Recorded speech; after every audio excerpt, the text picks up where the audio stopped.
اعوذ باللہ من الشیطان الرجیم، بسم اللہ الرحمن الرحیم، وبہ نستعین وہو خیر الناصر والمعین، وعفی فی الثوب والبدن عن دم الجرح والقرح مع السیلان دائما او فی وقت لا یسع زمن فواتہ الصلاۃ لا یسع زمن فواتہ الصلاۃ۔ کہتے ہیں کہ خون معاف ہے بدن اور لباس میں، یعنی کیا مطلب؟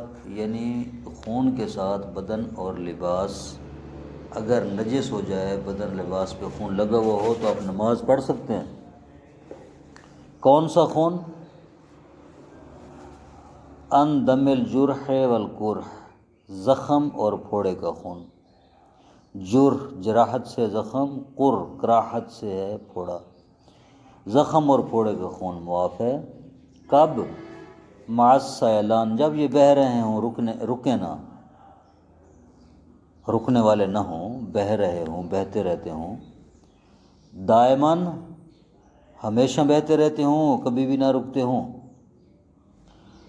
او فی وقت، یا اتنے وقت میں بہیں کہ لا یسع زمن فوات الصلاۃ، کہ جتنے وقت میں وہ نماز ان کا فوت ہونا نماز کے لیے وسعت نہ رکھتا ہو۔ کیا مطلب؟ یعنی اتنے وقت کے لیے وہ رکیں کہ اس میں نماز نہ پڑھی جا سکتی ہو۔ مثلا 5 منٹ کے لیے رک جائیں بالفرض، 5 منٹ رکے، وضو کرتے کرتے وقت ختم، پھر دوبارہ مثلا وہ بہنا شروع ہو جائے، بہت 1 منٹ 2 منٹ رکے تو بھی ان کے ساتھ نماز پڑھی جا سکتی ہے۔ آگے سمجھ بات کی؟ خون،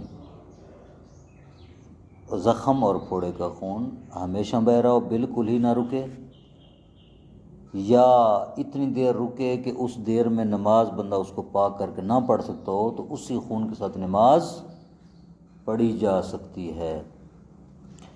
اما لو انقطع وقتا یسعها، لیکن اگر اتنا وقت رک جائے خون کہ جو نماز پڑھنے پر وسعت رکھتا ہو، یعنی اس میں نماز پڑھی جا سکتی ہو، مثلا آدھا گھنٹہ رک گیا بالفرض، تو آدھے گھنٹے وضو کر کے آرام سے بندہ نماز پڑھ سکتا ہے، ٹھیک ہے؟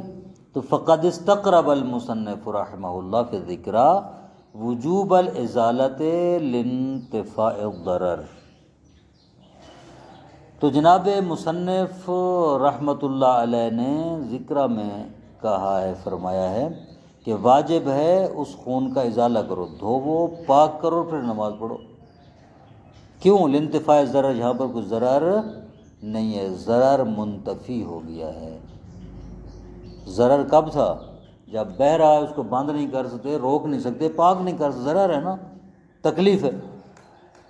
اسلام کیا فرماتا ہے؟ لا ضرر ولا ضرار فی الاسلام، تو یہاں پر ضرر نہیں ہے، چونکہ اتنی دیر رکا ہے کہ اس کو آپ پاک کر کے نماز پڑھ سکتے ہو، لہٰذا اس کو پاک کرو، اور پھر جو ہے پاک بدن اور پاک لباس کے ساتھ نماز پڑھو، اسی خون کے ساتھ نماز نہیں پڑھ سکتے۔ والذی یستفاد من الاخبار عدم الوجوب مطلقا حتی یبرأ، جو چیز روایات سے سمجھ میں آتی ہے وہ یہ ہے کہ مطلقاً اس کا ازالہ واجب نہیں ہے، خون کا ازالہ واجب نہیں ہے، حتی یبرأ، یہاں تک کہ وہ بالکل ٹھیک ہو جائے۔ زخم ہے یا پھوڑا ہے، اسے خون کبھی آتا ہے کبھی رک جاتا ہے، تو روایات کیا کہتی ہیں؟ روایات کہتی ہیں کہ اگر خون رک بھی جائے، اتنی دیر رکے کہ آپ اس کو پاک کر کے نماز بھی پڑھ سکتے ہو، تو کہتے ہیں اس کو پاک کرنا واجب نہیں ہے، اسی خون سے نماز پڑھ سکتے ہو یہاں تک کہ مکمل اس مرض سے ٹھیک ہو جاؤ، زخم ختم ہو جائے یا خون رکنا اصلاً بند ہو جائے، مثلا زخم مندمل ہو گیا ہے، ٹھیک ہے، خون رکنا بند ہو جائے، یا پھوڑا ہے، خون رکنا مکمل بند ہو جائے، ٹھیک ہو جاؤ تم، تو پھر پاک کرنا ضروری ہے، ولا پاک کرنا واجب نہیں ہے۔ شارح فرماتے ہیں فَهُوَ قَوِيٌّ، یہ قول قوی ہے، مفہوم۔ وعن دون درہم البغلی، اس کا عطف کس کے اوپر ہے؟ عن دم الجرح، اس کے اوپر عطف ہے، یعنی اوفی عن دم الجرح و اوفی عن دون درہم ہے۔ جیسے جراحت اور قراحت کا خون معاف ہے، اسی طرح درہم بغلی سے کم اگر خون ہو تو وہ بھی معاف ہے۔ درہم بغلی سے کم ہو وہ بھی معاف، اس کا پر نماز پڑھ سکتے ہیں ساعتاً، وسعت کے اعتبار سے۔ اب درہم بغلی کی مقدار کیا ہے؟ کہتے ہیں وقدر بسبعۃ اخمس الراحۃ، ہاں حسن، بسعۃ اخمس الراحۃ، جو ہتھیلی ہے نا، ہتھیلی کے یہ جو گہری جگہ ہے، جو گڑھا ٹائپ ہے، ٹھیک ہے، اس کو راحت کہتے ہیں، جو بات میں کہہ رہا ہوں۔ راحت کسے کہتے ہیں؟ ہتھیلی کو کہتے ہیں۔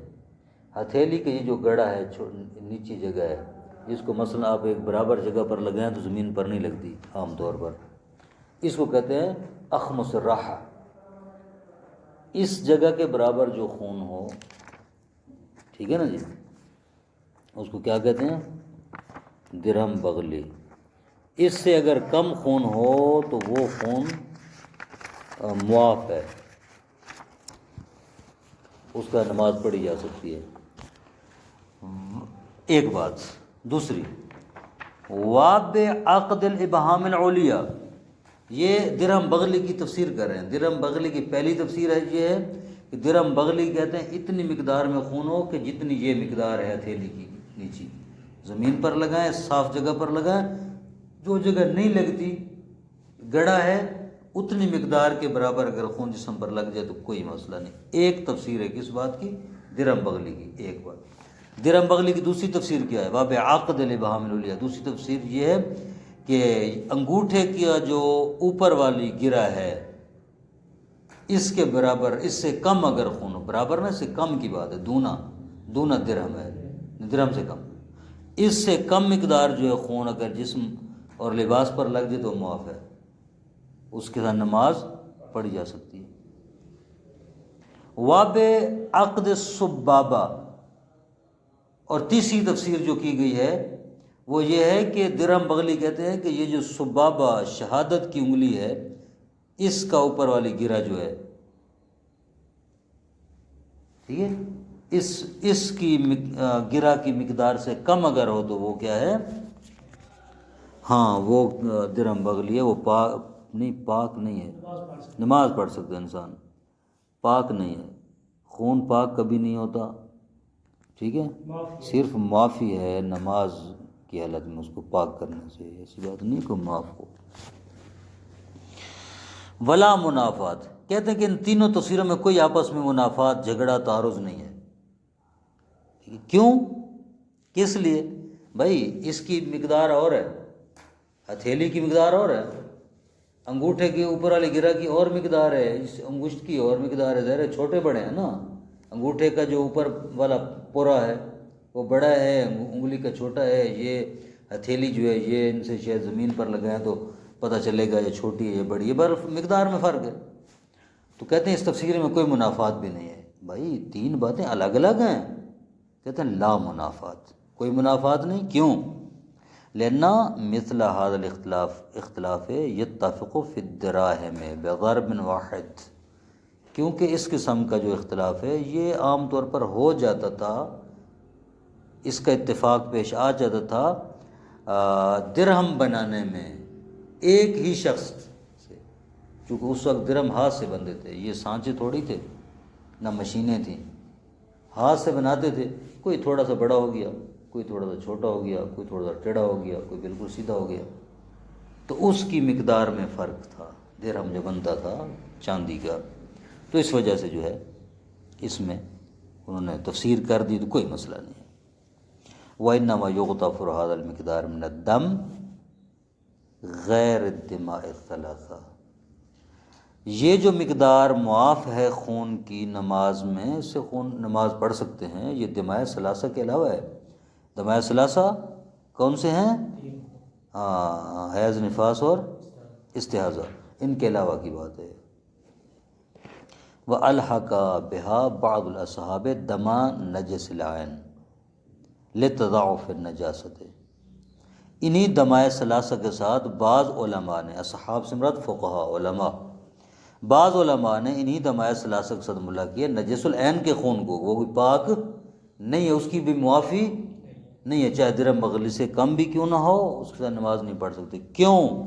لتضاعف النجاست، اس میں نجاست زیادہ ہے، ٹھیک ہے، نجاست کا درجہ آپ کہہ لیں، یوں کہہ لیں مثلا۔ ولا نص فی، لیکن شارح فرماتے اس میں کوئی نص نہیں ہے، ٹھیک ہے نا، اس میں کوئی نص نہیں ہے جو اس بات کے اوپر دلالت کرے، ہمارے پاس کوئی دلیل نہیں ہے اس پر دلالت کرے۔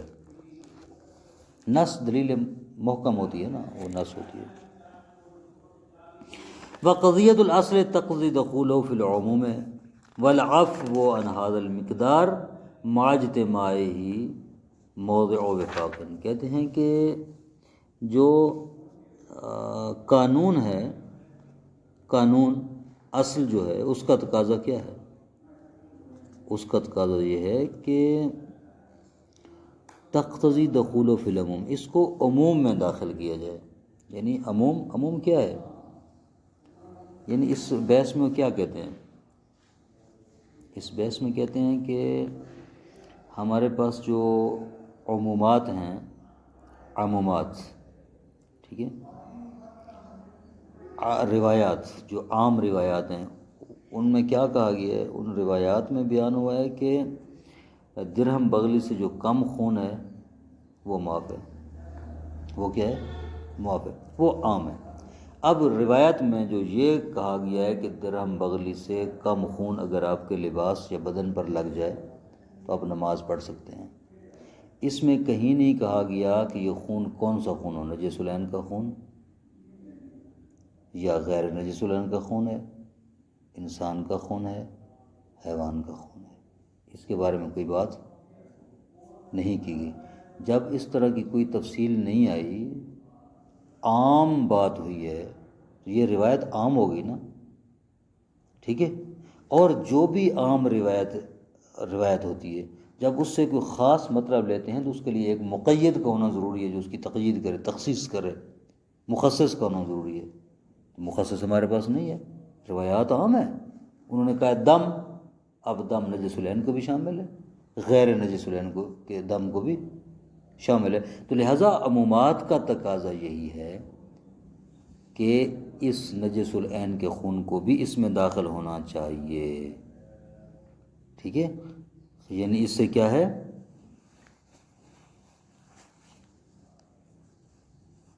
اس سے اجتناب واجب ہے، نہیں ہے؟ اجتناب واجب نہیں ہے، اس سے بھی اجتناب واجب نہیں ہے۔ تو یہی کہہ رہے ہیں اس عبارت میں، قضیۃ الاصل، جو قانون تقاضا کرتا ہے، ٹھیک ہے، تقتضی دخول فی العموم، وہ تقاضا یہ کرتا ہے کہ اس خون دم نجس العین کو بھی عموم روایات میں داخل ہونا چاہیے۔ عموم روایات کہتی ہیں کہ دم درہم بغلی سے کم ہو تو معاف ہے، چاہے دم نجس العین ہو یا غیر عین ہو۔ آئی بات سمجھ؟ والعفو عن هذا المقدار مع اجتماعه موضع وفاق، اگر خون بغلی اپنا خون درہم بغلی سے کم ہو اور ایک ہی جگہ پر لگا ہوا ہو، تو اس وقت وہ خون معاف ہے، اس پر اتفاق علماء کا، اجماع علماء کا، یہ یہی بات کہہ رہے ہیں کہ والعفو عن هذا المقدار، اس مقدار سے جو معافی آئی ہے شریعت میں، مع اجتماع ہی، جب اس وقت ہے کہ جب یہ خون ایک ہی جگہ پر مجتمع ہو، ایک ہی جگہ پر لگا ہو، یہ موضوع وفاق ہے، اس پر علماء کا اتفاق ہے۔ لیکن ومع تفرقہ اقوال، جب متفرق ہو تو پھر، یعنی تھوڑا یہاں تھوڑا یہاں تھوڑا یہاں، سب کو ملائیں درہم بغلی ہو مثلا، تو پھر اس کا کیا حکم ہے؟ کہتے ہیں اقوال، اس میں چند قول ہے۔ اجودها الحاق بالمجتمع، اجود ترین اور بہترین قول یہ کہ اس کو بھی اسی خون سے ملا کے اجتماع کے ساتھ ملا کیا جائے، یعنی اسی خون کے ساتھ ملا کیا جائے کہ اگر ایک ہی جگہ پر درہم بغلی سے کم ہو خون تو معاف ہے، اس کو معاف ہونا چاہیے۔ سارا ملاؤ، ایک ایک چھینٹا خون کا 4 جگہ پر لگا ہوا ہے، سب کو ملاؤ درہم بغلی سے کم بنتا ہے، بس معاف ہے، اس کے ساتھ ملا ہونا، یہ بہترین قول ہے۔ وَيَكْفِي فِي الزَّائِدِ عَنِ الْمَرْفُوعِ عَنْهُ إِزَالَةُ الزَّائِدِ خاصةً، ہاں اگر 3-4 جگہوں پر خون لگا ہے مثلا سب کو ملائیں تو وہ درہم بغلی سے زیادہ ہو جاتا ہے تو ظاہر نماز نہیں ہوگی، کہتے ہیں آدھا دھو ڈالو، باقی جو بچے درہم بغلی سے کم ہے تو پھر بھی نماز ہو جائے گی، معاف ہے۔ وہی کہہ رہے ہیں یکفی فی الزائد ہے، جو زائد خون ہے یعنی جو عن المفوع عنہ، مفوع عنہ سے یعنی جو خون معاف ہے اس سے جو اضافی مقدار میں اگر خون لگا ہوا ہے بدن یا لباس کے اوپر، اس میں کافی ہے ازالۃ الزائد خاصا، صرف اضافی مقدار کو پاک کر دو بس، نماز ہو جائے گی۔ باقی والثوب والبدن یضم بعض الی بعض علی اصح القولین، ثوب اور بدن بعض کو بعض کے ساتھ ملایا جا سکتا ہے صحیح ترین قول کی بنا پر۔ کیسے؟ کچھ حصہ کچھ ہاتھ پر لگا ہوا ہے، کچھ کپڑے پر لگا ہوا ہے، دونوں ملا کر درہم بغلی سے کم میں معاف ہے۔ اصح قول جناب شارح کے نزدیک یہ ہے۔ ہاں اس کے بارے میں موجودہ فقہاء کا فتویٰ آپ خود دیکھ لیں، ٹھیک ہے، کافی ہے۔ صلی اللہ علیہ محمد۔